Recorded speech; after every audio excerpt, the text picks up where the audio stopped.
Afternoon, folks. Yes, I did. Watch the whole thing. Yes, I did. Get pretty damn irritated. It was a shit show, but I mean that was to be expected. And a lot of talk flying around, the tired out stuff about Trump being a white supremacist and being unable to, hold an adult conversation. And I get that, okay? But my biggest takeaway from this, okay, as far as people's reactions and stuff like that, if you are more upset about Trump interrupting Biden for lying and being an idiot, even though it was out of turn and it was against the rules they agreed to, yeah, granted. But if you were more upset about that than the fact that Joe Biden refused to answer the question of whether he would pack the courts or not, then, you probably shouldn't even be voting because you're just so short-sighted and you just completely fail to grasp what really matters in these elections. And it's just ridiculous. So many people saying, "Oh, I could never vote for somebody who would interrupt like that. Oh, it would be nice to see some adults up there." Yeah, it would, but like, who do you think would step up? Do you think Joe Biden's a good option? Do you think Joe Biden's a good option? Them beady black eyes. I don't know, man. I know who's staring back at me on the other side of them beady eyes, but whatever. But yeah, it was irritating. It was irritating, and a couple other things I want to address is these two guys taking jabs at each other's family, okay? And there were a few different things that I saw going on that are not necessarily equatable. Trump kept trying to bring up the whole controversy with Hunter Biden in Ukraine, which is a big controversy, and it's pretty much boils down to extortion on the part of Joe Biden's part. And then Joe says, "Oh, let's talk about your family," and then Trump took a jab at his son getting kicked out of the military for doing blow or whatever, and that I think was distasteful. That's because Trump's brother died of alcoholism pretty much, and I don't think he served in the military at all. So I think that was a bit of a low blow. But to equate bringing up this controversy with Hunter Biden is not the same as just picking on somebody because of their family substance abuse problems. It's not, okay? Because Joe Biden was vice president during this, and he used his influence in order to get his son that position and extort all this money. Okay, he's been wheeling and dealing with people he wants to say are enemies at the same time, and calling Trump Putin's puppet. Like, really, we're not past that yet. We're not past the fact that it was a giant fabricated lie trying to get him out of office. But anyway, a bit of a tangent, I guess. But to me, that's not the same thing. Bringing that up about Hunter Biden is not the same thing as saying, "Oh, let's talk about your family." Like he tried to play it as if he was taking it personally in a way, which is Trump was not in public office when all those decades of him doing silly stuff and his family feuds or whatever. Like, he wasn't in public office. Joe Biden was a vice president when this whole Burisma controversy went down. So that's not the same, and that is fair game. I think it's fair game. And the court packing thing, like, that's people are going to agree with it too. That's the crazy thing about this. That if they confirm Amy Barrett, everybody's going to go ape shit over it. And then if Biden wins, God forbid that travesty, then it's a real possibility that they might try and pack the courts, and people would go along with it. That is the disgusting part about this. FDR tried this, and he got shut down because people had a little more balls back then, I suppose, than now. Not that that's saying very much, but I bet a huge portion of the population would go along with that, just like they go along with trying to abolish the electoral college or abolish the immigration ICE or abolish the border or abolish the police. Like, you people do not understand what you are really tearing down. You don't understand what you're laying the groundwork for. And all you're going to be in the end, you're not going to be rewarded for being a hero of the revolution. You're going to be discarded and executed like in all the other revolutions, okay? Vladimir Lenin called people like you useful idiots, that you're useful for a time, that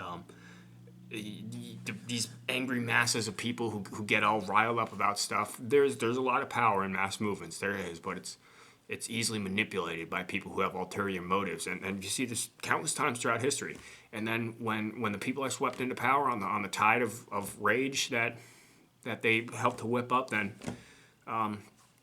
a lot of times those people are just discarded because they're not useful anymore. They're just idiots. And I don't know why that isn't clear to more people, that they're trying to cause frenzies. They're trying to cause all these riots and frenzies to ride that tide into power, just like Hitler did, just like Lenin did, just like Stalin did, just like all these people did.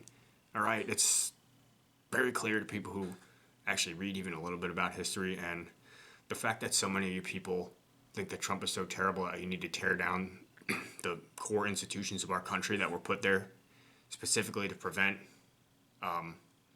government tyranny, then like you need to just stay home, okay? Because you're obviously not fit to vote in an election where these things are all at stake. Like, sure, it's your right to vote or whatever, but you're probably going to lose that right in the future if you keep going down this road and supporting all this nonsense that these people are trying to spout. So, yeah, the debate was a mess. Yeah, it was annoying. It was irritating to listen to. I don't think it was fair to try and make Trump condemn white supremacists again when he already has in the past. When, as he said, that it's a left-wing problem that where he couldn't get Joe Biden to say that he stood for law and order, because he doesn't. And I think Chris Wallace, granted he had to deal with Trump's personality and attitude and interrupting and stuff. I understand that, all right, and it was irritating. But to try and make Trump answer that about, damn it, what was I saying? About denouncing the white supremacists, which are such a minority and aren't even causing many of the problems, to try and make him condemn them while saying nothing to Joe Biden about the rampant leftist violence that he supports and endorses. I think that is very unfair. I thought it was very unfair that the whole Hunter Biden controversy seemed to be off limits because, oh, it was my family. Hey, don't talk about my boy or whatever. I thought it was unfair that Trump was supposed to answer this question about his tax returns where Biden was not even questioned by the moderator about this whole controversy that took place while he was in office, while he held public office. So I just wish all this stuff would end and Trump would get elected again, and then everybody would give up being a bunch of leftist imbeciles, because the thing is that Trump is holding back the floodwaters in a lot of ways. And is he the best guy to do that? I don't know, maybe not, but that's the fact of where we're at. And you people who are going along with this leftist agenda, you don't understand what you are helping, either inadvertently or very knowingly. You don't understand what you're helping the groundwork, what you're helping to lay the groundwork of, okay? And it's not a society that you're going to prosper in or be happy in. And again, you're just going to be one of those useful idiots that are tossed into the trash can of history after your childish rage was used to sweep people into power who do not have anybody's best interest in mind except for their own and their own evil intentions. So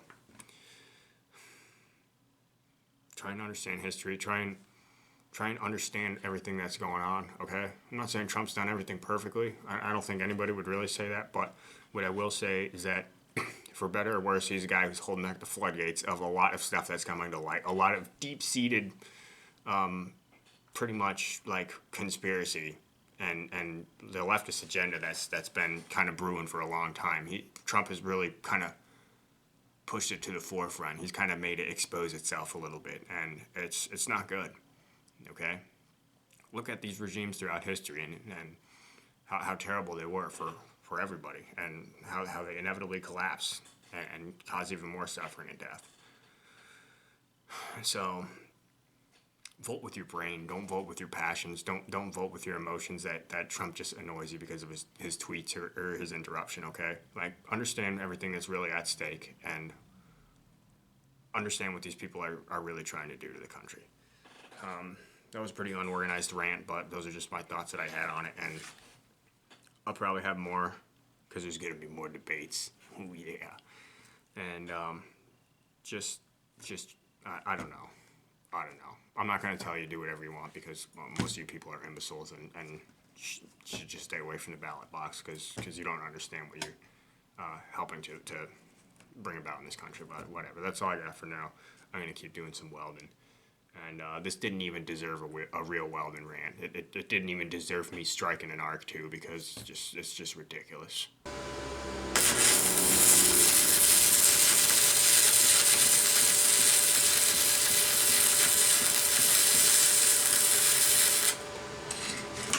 You know what does deserve striking an arc though? I almost forgot because I got so disheartened. Let's step on back inside quickly. A faithful Catholic, A faithful, oppressed Irish Catholic, downtrodden in the suburbs by the WASP oppressors, these white Anglo-Saxon Protestant monsters, oppressing poor little suburban Irish Catholic Joe Biden. You gotta be kidding me.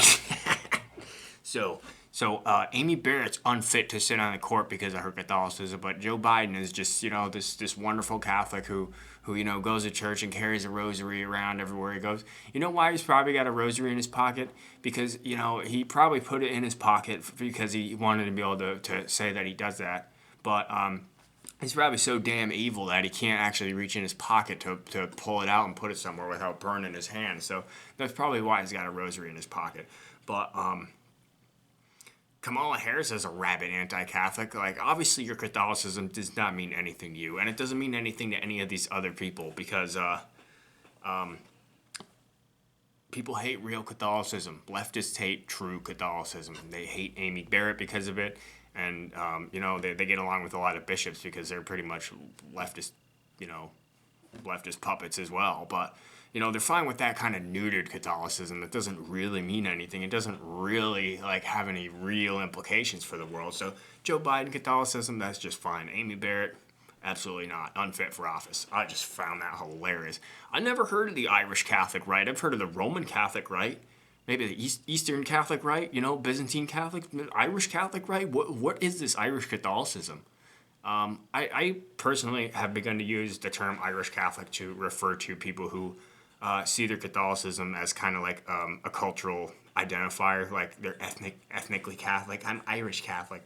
It's not a rite of the Catholic Church, okay? It's just like used by people to try and identify with some cultural thing, and it's usually used for idiots who grandstand, like Joe Biden, trying to think that means something to certain people when it means absolutely nothing to the people that are actual Catholics, Roman Catholics, not just Irish Catholics. I'm sick of hearing this term. Y'all gotta stop, okay? If you're a real Catholic, stop using that term. You just sound like a dope, okay? Irish Catholic. Don't look at the Irish. Hey. There's no Irish Catholic Church, okay? There's the Roman Catholic Church, and people hate it because it speaks truth. Half the people who are clergy in the Catholic Church hate the Catholic Church, so, you go on hating the Catholic Church because us real Catholics, we're used to it. But Joe Biden, you are not a Catholic, okay? And any real Catholic could not in good conscience support all the evil that you do and stand there with a straight face and say, I'm Irish Catholic. And, I was oppressed by these wasps, these Protestant monsters. Oh, man, that was laughable. I actually laughed at that. It was a good one, Joe. Good one, but yeah, just take that rosary out of your pocket, okay? Just stop playing the Catholic card. You just look like more of an imbecile every day, especially with this Amy Barrett thing going on, because she is probably a real Catholic, not an Irish Catholic. Oh man, all right, that's all I got. Bye.